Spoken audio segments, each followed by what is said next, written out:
Après cette game jam, naît l'idée de travailler ce jeu pour le proposer comme support de communication à une association de l'Indre qui essaye de valoriser ce patrimoine architectural et qui s'appelle la Fédération de la Chemin de la guerre de 100 ans.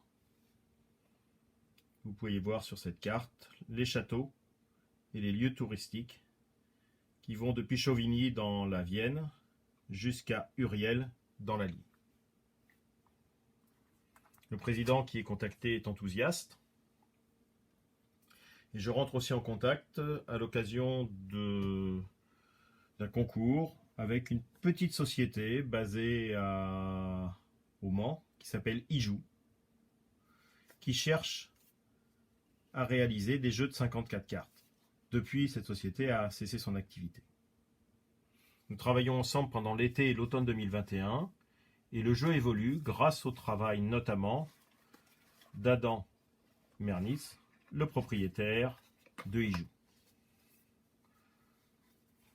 Voilà, vous avez là un jeu pendant cette période-là, avec les châteaux dont leur nombre est réduit au fur et à mesure. Il y en a désormais plus que 6 dans la version finale. Pour les besoins de communication, au dos de chacune de ces cartes peut figurer une petite description du château et un QR code qui renvoie vers le code du château. Et puis, les cartes, le contenu du jeu, lui aussi va évoluer. On va voir apparaître le héros. Il va y avoir à nouveau les cartes 5, les cartes 4 et les cartes 3. Et puis les cartes 1 sont remplacées par des cartes 2. Les deux héros respectifs sont le Prince Noir pour l'armée anglaise et du Guesclin pour l'armée française. L'introduction des valeurs 2 à la place des valeurs 1 se justifie par une simplification des décomptes. On fait désormais la somme des cartes jouées, attaquant comme défenseur, et il n'y a plus de bénéfice d'avoir des châteaux adjacents à sa couleur. Le jeu est testé pendant tout l'été 2020, en particulier lors du séjour à l'escalageux. On fait même un essai de jeu sous forme de jeu de tarot. L'idée étant de pouvoir faire figurer dans une édition de ce type un plus grand nombre de châteaux. Vous avez les cartes des deux joueurs qui sont identiques à ce qu'il y a dans le jeu à 54 cartes.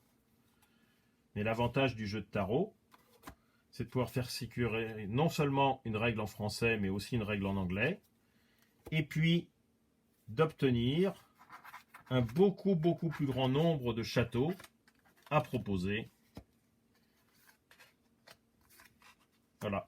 Tous ces châteaux-là font partie des châteaux du territoire de la Fédération des chemins de la guerre de 100 ans.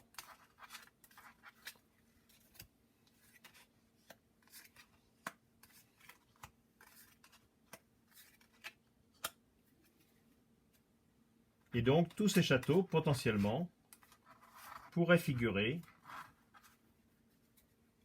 comme des châteaux au sein de ce jeu de cartes.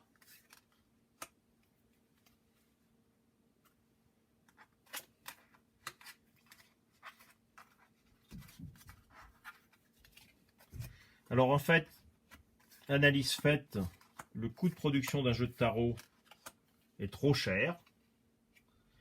Et donc cette option est abandonnée au profit d'un simple jeu de 54 cartes.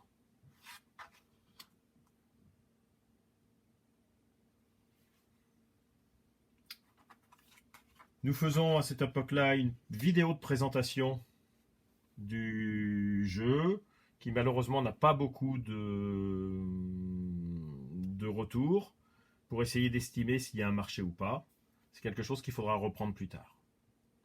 Et à la demande d'Adam, j'essaye même de faire un jeu qui s'appelle désormais les chevauchés au lieu des chevauchés du Prince Noir, qui comprend des cartes sans référence historique,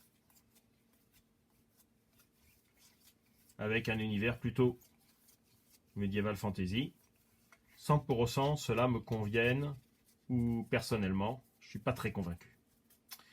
Voilà, nous sommes désormais à la fin de l'année 2020 et je vous donne rendez-vous pour la suite lors de la prochaine vidéo.